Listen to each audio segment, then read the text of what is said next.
Women's football has seen a significant growth in recent years. How do you envision the future of this sport? And what challenges and opportunities do you foresee? I think it's still obviously becoming far more competitive year on year. The new, like I said before, the new crop of players coming through, the best players in the leagues are getting younger, and it's because of the coaching at the younger level. So I think with that continuous growth, I don't think it's far off reaching the standards and the competition of the men's game. I think you see now with Chelsea, Man City, Man United, it's very much those are the top dogs, and Arsenal as well in the Women's Super League.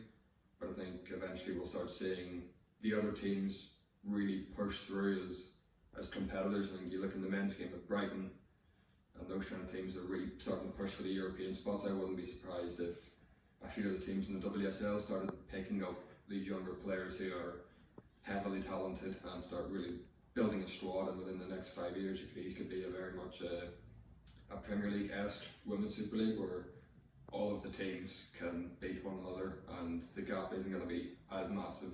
So you might even see Chelsea winning 3 or 4 FA Cups in a few years. It might be Chelsea 1 year, and so you might have a Liverpool crop up or a Tottenham or somebody along that calibre who aren't quite as successful or dominant. And I think the trajectory right now is very much still on an upward curve, and I don't see it stopping anytime soon. And what advice would you give to aspiring coaches who wants to enter the world of women's football management? I think as a coach in general, be yourself, find the way that you want your team to play and have a clear idea of that.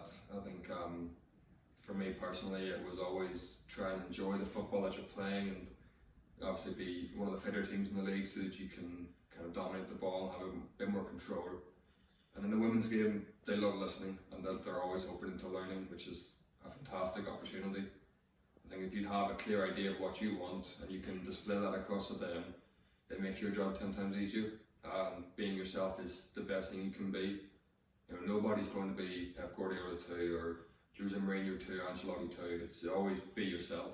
And that was kind of the biggest learning curve for me, was that I'm never going to be these top level managers as a complete replica. I have to take my own aspects of it. And going into the women's game, I knew that the football I wanted to play had to be slightly adjusted, and so I adapted to maybe lowering the intensity of the ball, asking less of them, purely because of the physical differences. But other than that, the overall style of play remained the same, and I was still the same mentality coach that I always was. Obviously with a few adjustments here and there in terms of quality, but yeah, no, it's certainly always just be yourself. That's the key part too. Thank you very much, Kai. I No wish you worries. the best for the future, Thank you. and thank you for having this interview with me. Cheers. Cheers.